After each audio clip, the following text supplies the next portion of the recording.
여러분, 사람들은 인생을 선택의 연속이라고 말합니다.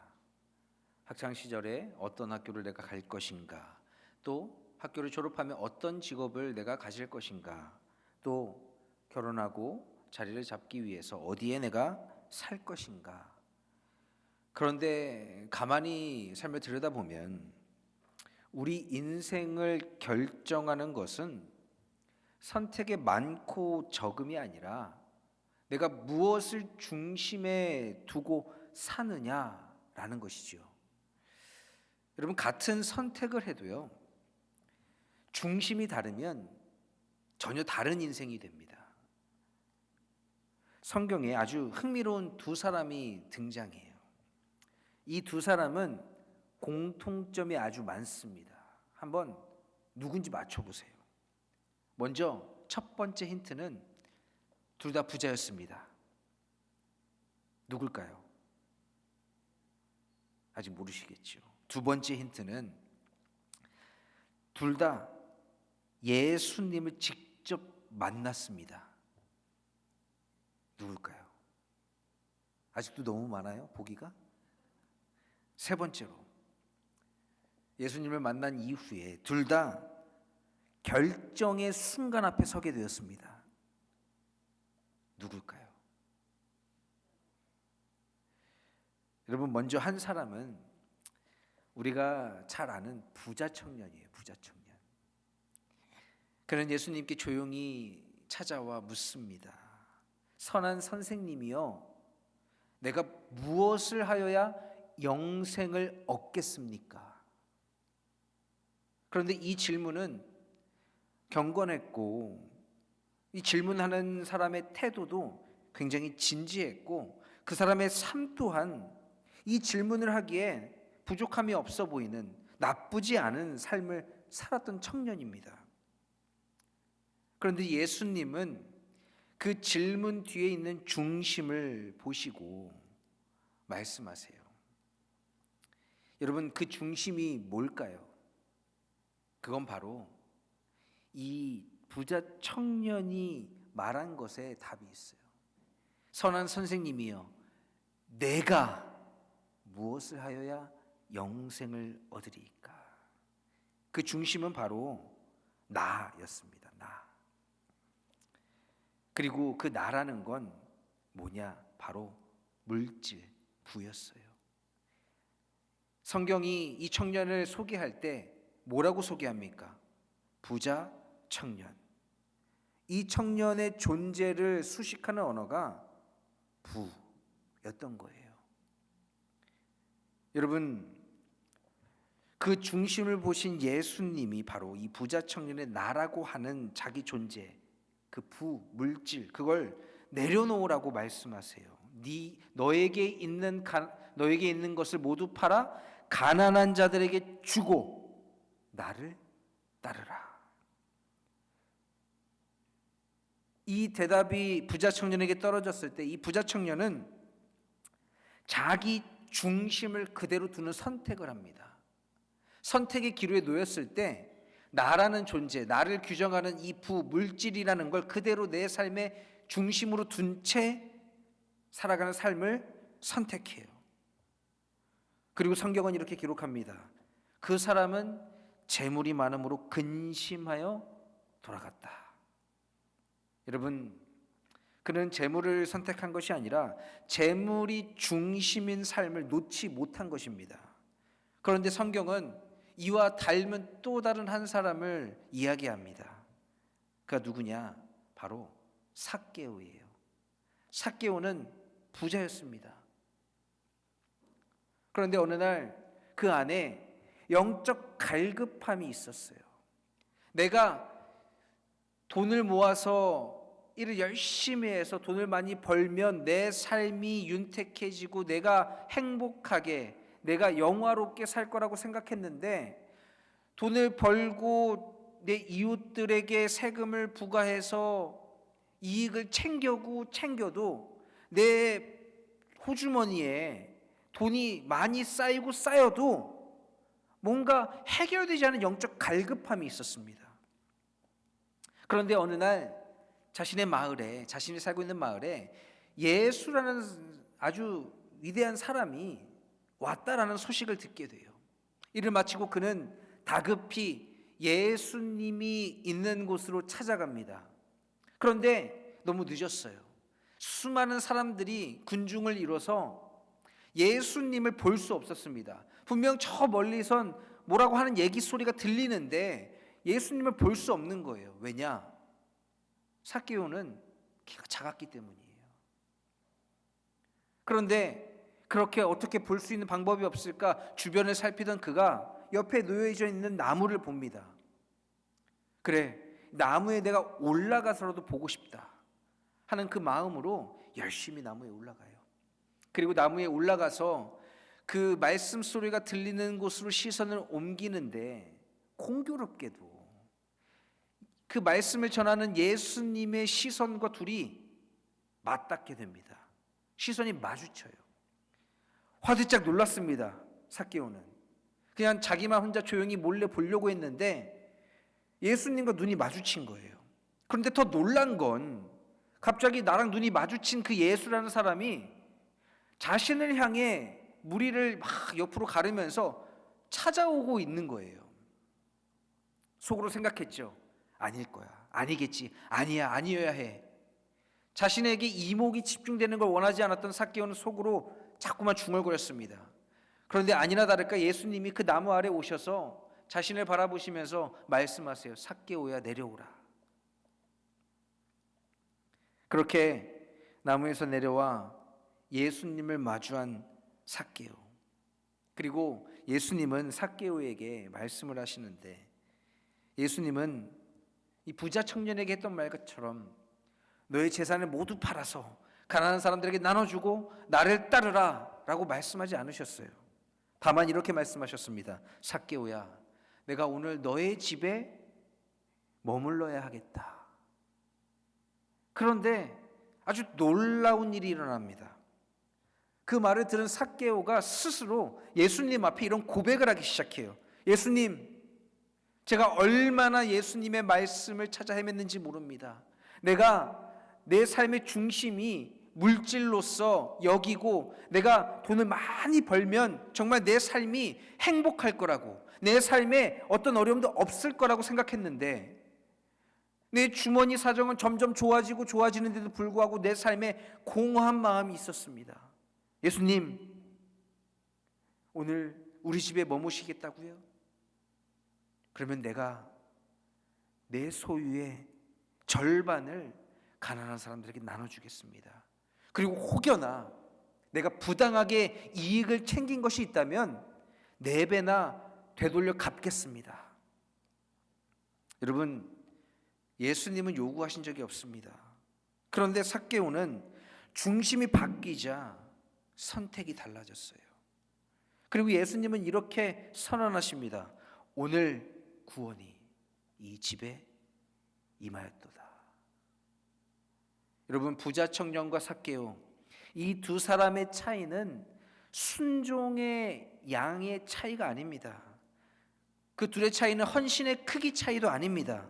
바로 중심이 무엇이었냐라는 차이가 있었어요. 부자 청년은 예수님을 만나고도 나의 소유가 그대로 중심이었고, 삭개오는 예수님을 만나자 주님과의 관계가 중심이 되었습니다. 그래서 같은 이 부라는 조건 앞에서 전혀 다른 인생이 열리게 된 거예요. 한 사람은 예수님을 만나고도 그대로 다시 자신의 삶의 자리로 돌아갔고, 다른 한 사람은 예수님을 만나고 완전히 새 인생으로 들어서게 되었습니다. 구원의 길로. 여러분, 이 부자 청년과 삭개오의 차이는 재산이 많고 적음의 차이가 아닙니다. 무엇을 중심에 두고 예수님을 만났느냐라는 것의 차이예요. 같은 예수님을 만나도 우리 삶의 중심이 바뀌지 않으면 인생은 그대로고, 중심이 바뀌면 인생은 새로워집니다. 그래서 예수님은 무엇을 더 가지라라고 말씀하지 않으시고 무엇을 먼저 중심에 두라라고 말씀하신 거예요. 그 이유는 단순합니다. 중심이 어긋난 상태로 열심히 살았기 때문입니다. 오늘 말씀에서 예수님은 왜 굳이 먼저 그의 나라와 그의 의를 구하라 이렇게 말씀하셨을까요? 여러분, 이 말씀은 어느 날 문득 이 아름다운 날에 기분 좋게 예수님이 하신 말씀이 아닙니다. 이 말씀은 마태복음 5장에서 7장에 이르는 산상수훈 그 한복판에 나온 말씀이에요. 여러분, 산상수훈이 뭐냐? 한마디로 말하면 산상수훈은 이런 선언이에요. 하나님 나라의 백성은 세상 사람들과는 전혀 다른 방식으로 살아야 한다라는 말씀입니다. 그런데 예수님이 보시기에 당시 사람들에게 가장 큰 문제는 무엇이었을까요? 그 당시 사람들은 겉으로는 하나님을 믿는다고 말하면서도 속으로는 세상 사람들과 똑같이 불안해하고 있었다라는 것입니다. 예수님이 말씀하시던 시대는 오늘 먹을 것이 내일 다시 보장되는 그런 시대는 아니었어요.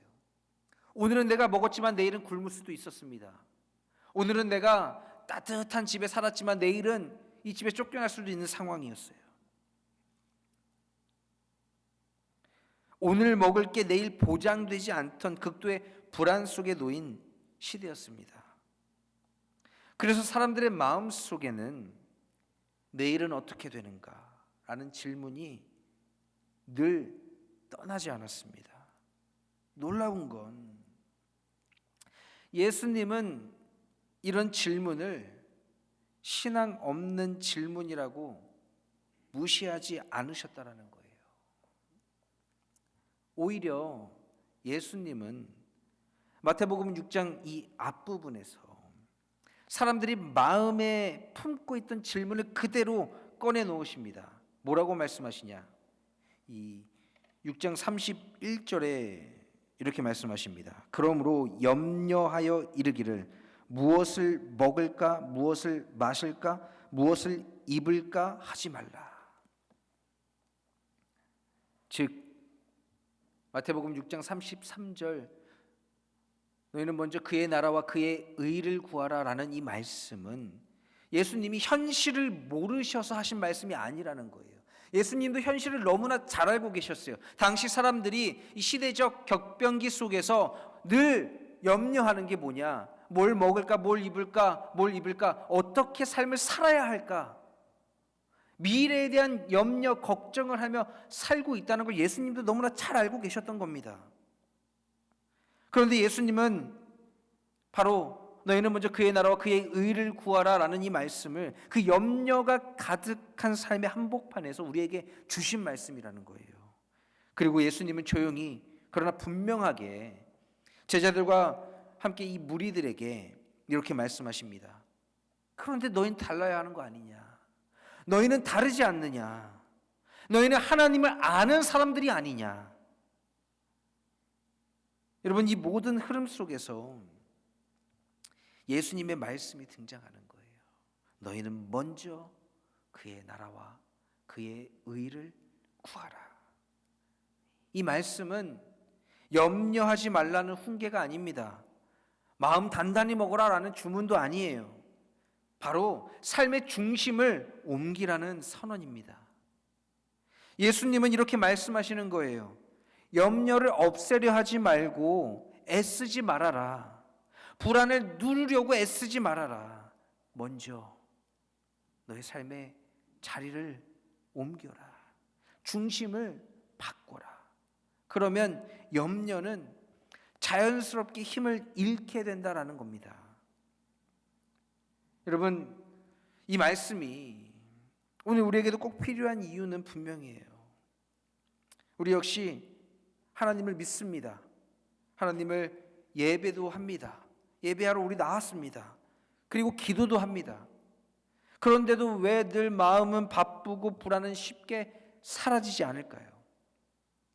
그 이유는 우리도 모르는 사이에 우리 삶의 중심이 여전히 이 모든 것, 무엇을 먹을까, 무엇을 마실까, 무엇을 입을까 하는 이 모든 것을 우리 삶의 중심에 두고 있기 때문입니다. 그래서 예수님은 오늘 우리에게도 똑같이 질문하세요. 너희는 지금 무엇을 먼저 구하며 살고 있느냐? 예수님은 너희는 먼저 그의 나라와 그의 의를 구하라. 그리하면 이 모든 것을 너희에게 더하시리라 라고 말씀하십니다. 예수님은 우리가 구하는 수많은 것들을 아주 냉정히, 그러나 아주 정확하게 한 단어로 묶어 이야기하세요. 그게 뭐냐? 바로 이 모든 것. 여러분, 중심이라는 것은 단순히 중요하다는 것이 아닙니다. 중심은 우리 삶을 움직이는 기준이 되는 거예요. 우리 판단의 출발점이고 우리 감정의 근원이고 선택의 방향입니다. 그래서 이 모든 것이라고 말하는 것, 즉 무엇을 먹을까, 무엇을 마실까, 무엇을 입을까 하는 것이 중심에 오면 우리 삶엔 반드시 세 가지 현상이 나타나요. 뭐냐? 첫째로 삶이 늘 급해집니다. 이 모든 것이 중심이 되면 삶에는 항상 이런 마음이 따라다녀요. 내가 이걸 놓치면 끝이야. 이번 기회가 마지막일지도 몰라. 그래서 삶이 항상 급합니다. 쉬어도 쉬는 것 같지 않아요. 멈춰도 마음은 계속 달립니다. 내가 이래도 되나? 쉬어도 되나? 이렇게 살아도 되나? 더 열심히 살아야 하는 거 아닌가? 여러분, 왜 그럴까요?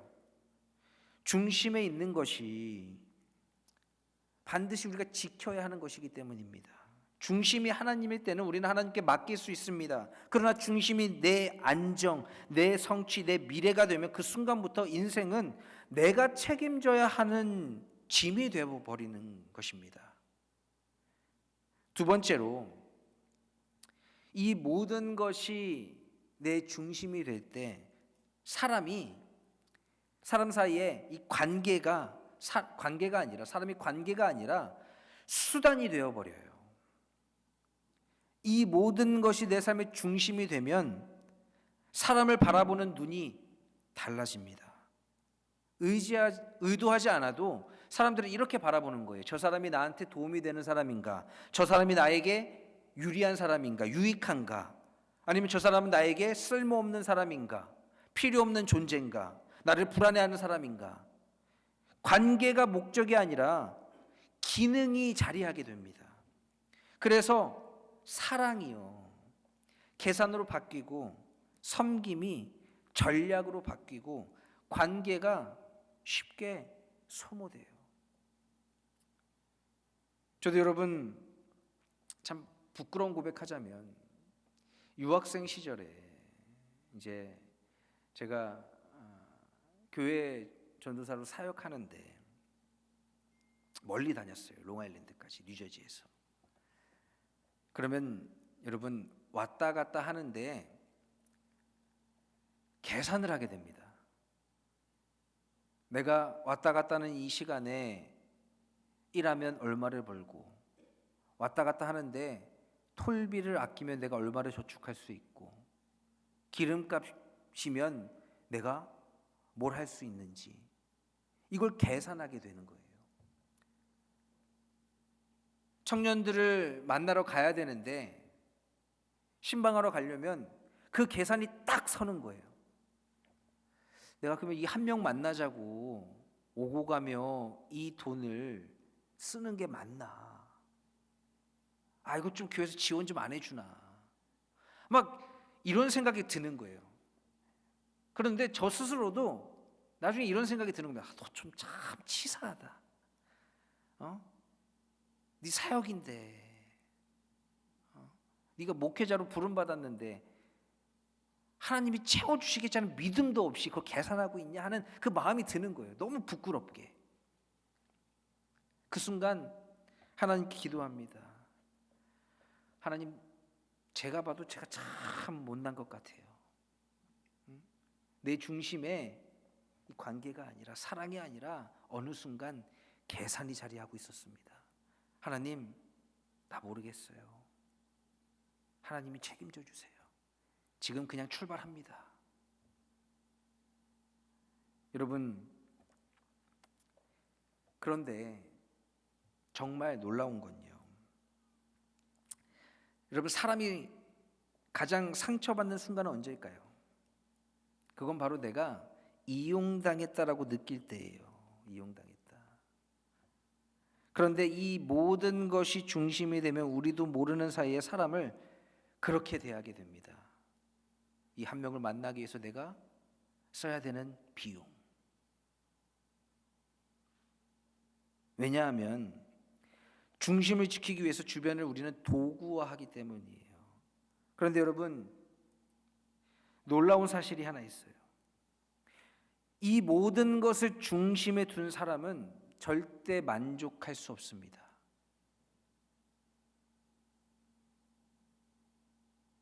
아, 그래, 우리 전도사님 수고하세요. 왔다 갔다 하는 비용 많이 들죠.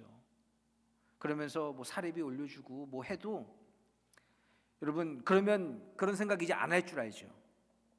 또 해요, 또 해. 이 모든 걸 중심에 둔 사람은 절대 만족할 수 없습니다. 왜냐하면 비교 대상이 끊임없이 생기기 때문이에요. 나보다 더 가진 사람, 나보다 더 인정받는 사람, 나보다 더 안정돼 보이는 사람. 그래서 감사보다 비교가 먼저 나오는 거예요. 이미 받은 은혜보다 내가 아직 못 받은 것이 더 크게 보입니다. 저 사람이 받은 은혜가 더 커 보여요. 여러분, 비교는 단순한 습관이 아닙니다. 비교하는 건 내 중심이 지금 잘못 놓여 있다라는 거예요. 그 신호입니다. 하나님이 중심일 때는 인생을 선물로 받아들이지만 이 모든 것이 중심이 되면 인생을 경쟁으로 보기 시작합니다. 그래서 예수님은 이 모든 것을 아주 분명하게 제자리로 돌려놓으세요. 여러분, 이것을 꼭 기억하셔야 돼요. 이 모든 것은 우리의 주인 될 자격이 없는 것들입니다. 이것들은 우리 삶을 지배할 존재가 되지 못합니다. 그런데 우리 삶의 중심에 그 모든 것이 자리하는 순간 이것들은 우리에게 끊임없이 요구하기 시작해요. 더 가지라고, 더 불안해지라고, 더 증명하라고. 그래서 예수님은 이 모든 걸 버리라고 말씀하지 않습니다. 왜? 우리가 그걸 못할 거라는 걸 너무나도 잘 아세요. 대신 이렇게 말씀하세요. 먼저 그의 나라와 그의 의를 구하라. 여러분, 이 말씀은 이 모든 것이라는 것을 우리 중심에서 내려놓으라는 말씀이에요. 오늘 우리의 문제도 바로 여기에 있습니다. 우리는 하나님을 믿으면서도 여전히 이 모든 것을 중심에 두고 살아가고 있지는 않습니까? 그래서 예수님은 우리에게 이렇게 살아라 라고 말씀하시기 전에 반드시 이 질문을 던지시는 거예요. 너희는 무엇을 먼저 구하고 있느냐? 너희는 먼저 그의 나라와 그의 의를 구하라.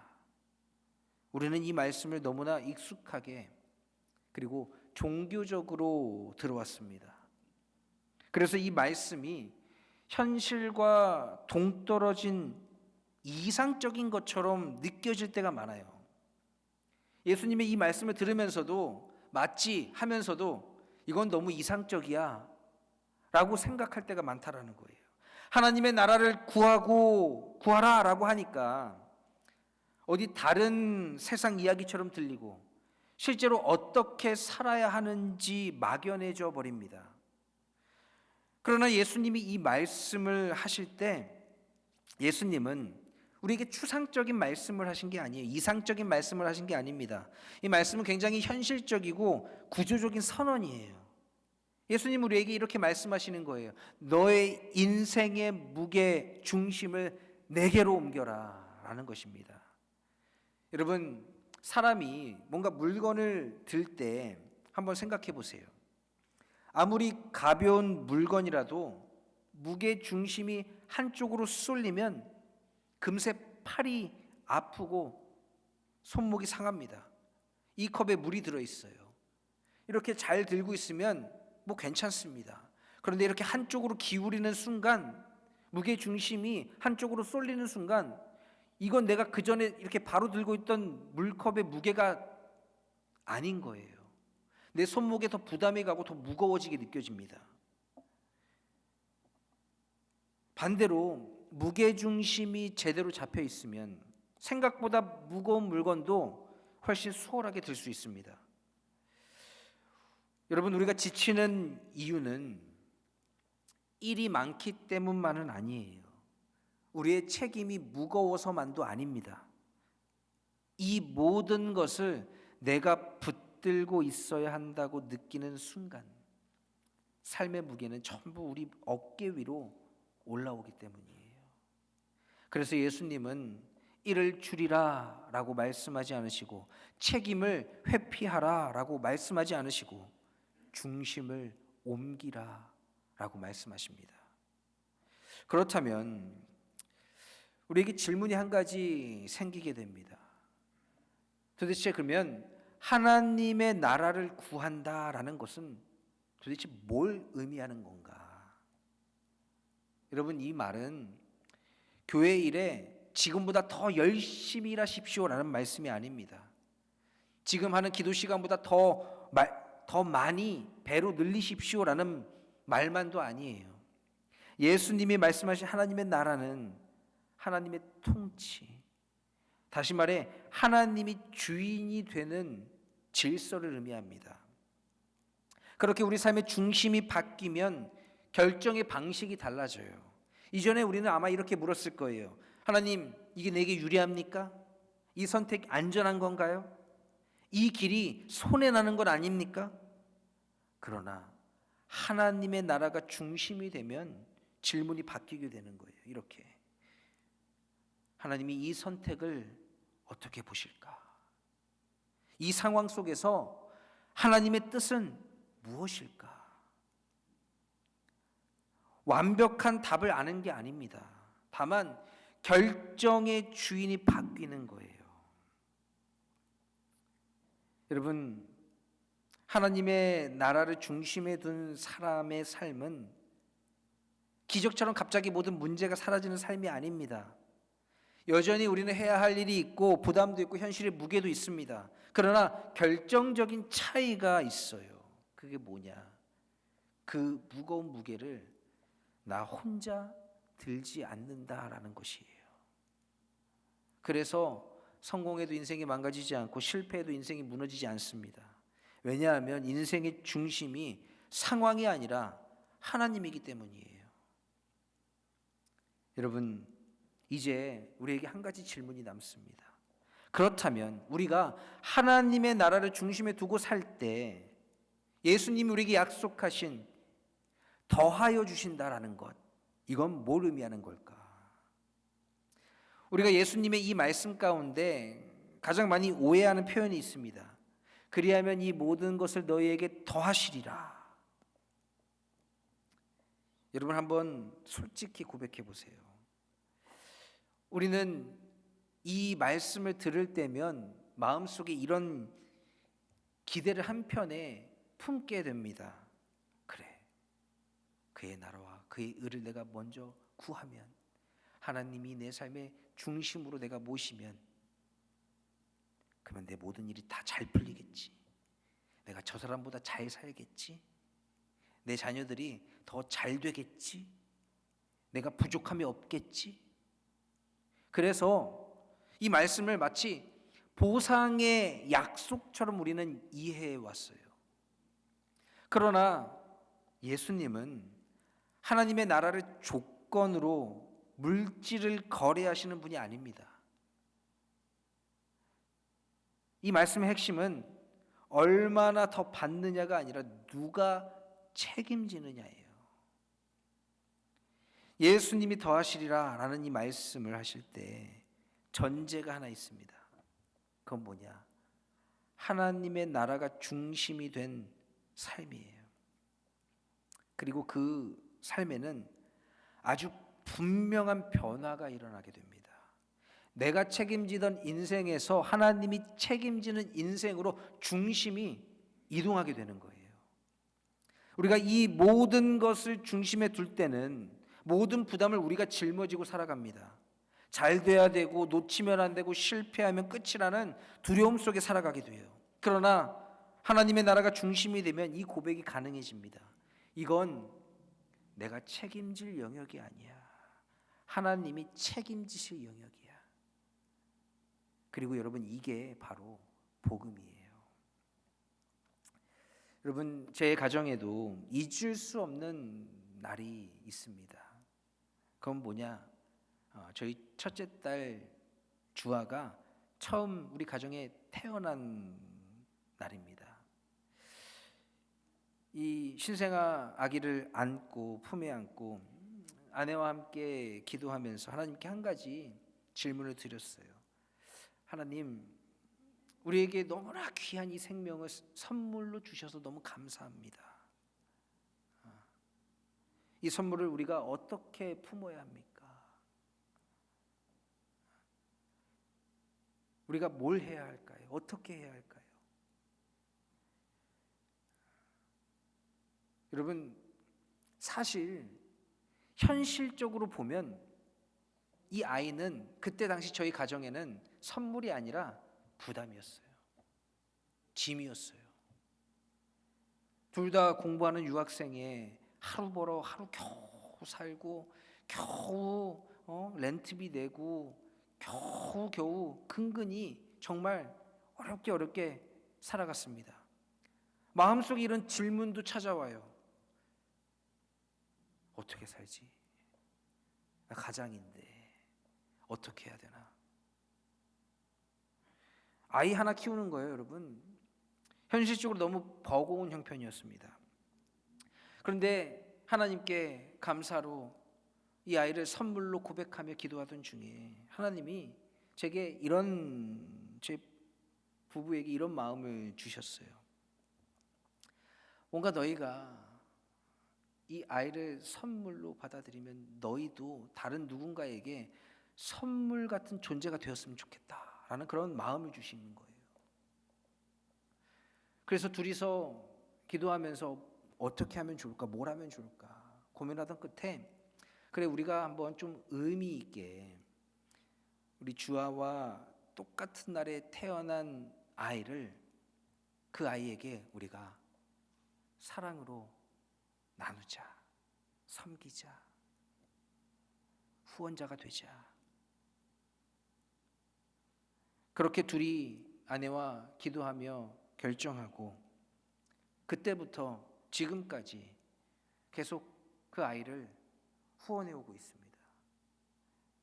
그런데 여러분, 정말 솔직히 말하면 그 순간 이런 생각이 들었던 것도 사실이에요. 참 취지도 좋고 좋은데 지금도 빠듯한데 내가 내 자식도 책임지기 힘든데 다른 아이까지 책임진다고?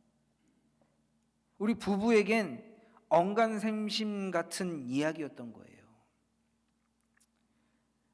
그래서 하나님께 자꾸만 그 주신 마음이 맞냐고 맞을 텐데도 되묻고 아니라고 하실 때까지 물었어요. 제발 아니라고 대답해 주세요, 하나님. 이 마음이 헛된 마음이라고 말씀해 주세요, 하나님. 이거 아니죠. 그런데 그렇게 계속 물으면 물을수록 하나님이 저희 부부에게 너무나도 강력하게 말씀하시는 거예요. 그때 하나님이 저에게 주시는 말씀이 이거였던 것 같아요. 너희가 할 수 있는 만큼만 순종해라. 나머지는 내가 책임질게. 염려하지 마라. 여러분, 하나님이 갑자기 우리 형편을 부자로 만들어 주신 것도 아닙니다. 문제가 사라진 것도 아니에요. 그러나 분명한 사실이 하나 이거라는 겁니다. 우리가 하나님께 그래 순종으로 하나님께 맡기자라고 했을 때 그 영역을 하나님이 책임지셨다라는 거예요. 지금까지. 여러분, 이 이야기는 누군가를 후원하세요라는 말씀이 아닙니다. 제가 말씀하고 싶은 건 이거예요. 하나님의 나라를 먼저 구한다는 것은 내가 모든 걸 책임지겠다는 결심이 아니라 내가 감당할 수 없는 영역을 하나님께 맡겨드리는 것, 그 믿음의 선택을 하는 것, 그게 하나님의 나라를 먼저 구하는 것이라는 것이지요. 여러분, 예수님께서 말씀하신 더하여 주신다라는 의미는 더 많은 걸 너의 손에 쥐어줄게 라는 그런 말씀이 아닙니다. 네가 책임지지 않아도 될 것을 내가 책임져 줄게. 내가 책임지지 않아도 될 거 하나님께 돌려드리는 삶. 그게 바로 하나님이 우리에게 더하시리라 라는 것입니다. 그래서 하나님의 나라가 중심이 되면 우리는 이렇게 말씀할 수 있는 거예요. 이건 내가 책임질 영역이 아니라 하나님이 책임지실 영역이다.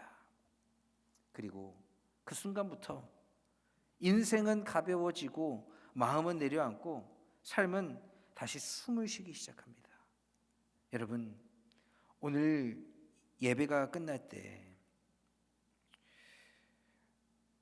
우리의 삶에 있는 모든 문제가 다 해결되진 않을 거예요.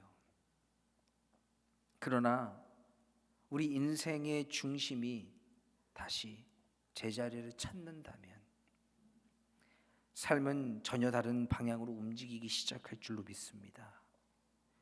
그래서 오늘 이 한 문장으로 결단하시길 바라요. 주님, 더 많은 것을 내가 얻기보다 먼저 주님을 중심에 두겠습니다. 이 결단 하나가 여러분의 선택을 바꾸고 여러분의 마음을 바꾸고 결국 여러분의 인생을 바꾸게 될 줄로 믿습니다. 하나님의 나라는 먼 훗날에 우리가 가야 할 곳이 아니라 오늘 지금 우리의 삶의 중심에 놓일 때 시작됩니다. 바로 그 하나님의 나라가 오늘 저와 여러분의 삶의 가정의 중심이 되기를, 여러분의 일터의 중심이 되기를, 여러분의 생각과 선택의 중심이 되기를 주님의 이름으로 간절히 축원합니다.